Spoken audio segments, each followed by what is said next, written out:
তখন সন্ধ্যার পর আমাদের সব কথা বলা হয়ে গেছে। মুখোমুখি বসে থাকা, কথাহীন ক্লান্ত চোখ, নখ খুঁটে খুঁটে যে যার স্মৃতির কাছে ফিরে এসে হয়েছে নীরব কোলাহল।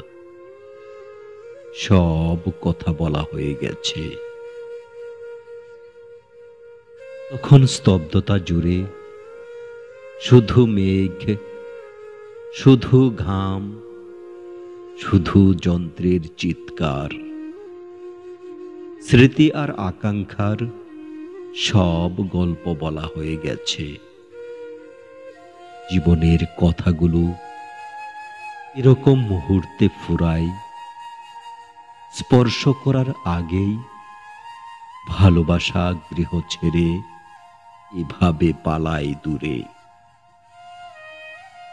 ধাবমান ট্রেন, তার ছুটে চলা ধাতব জীবন, আমাদের সবুজ কম্পার্টমেন্টে তবু শব্দহীনতা।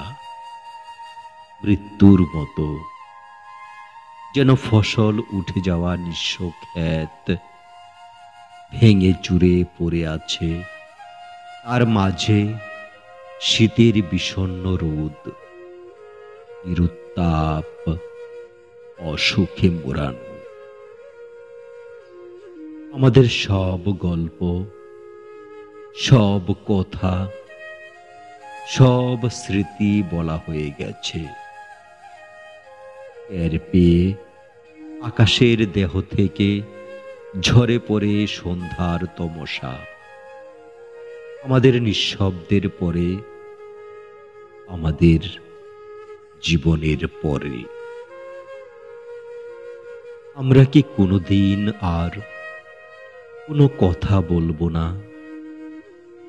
এরকম পরস্পর মুখোমুখি বসে থেকে থেকে ছুটে চলা সময়ের ট্রেনে কোনোদিন আবার হব না মুখরিত? কোনো কথা বলবো না? আমরা কি কিছুই কব না আর? আকাশের দেহ থেকে ঝরে পড়ে সন্ধ্যার আধার। এসো কথা বলে উঠি, আমরা ভালোবাসার কথা বলি। এই নিঃশব্দের দেয়াল ভেঙে এসো আজ স্বপ্নের কথা বলি।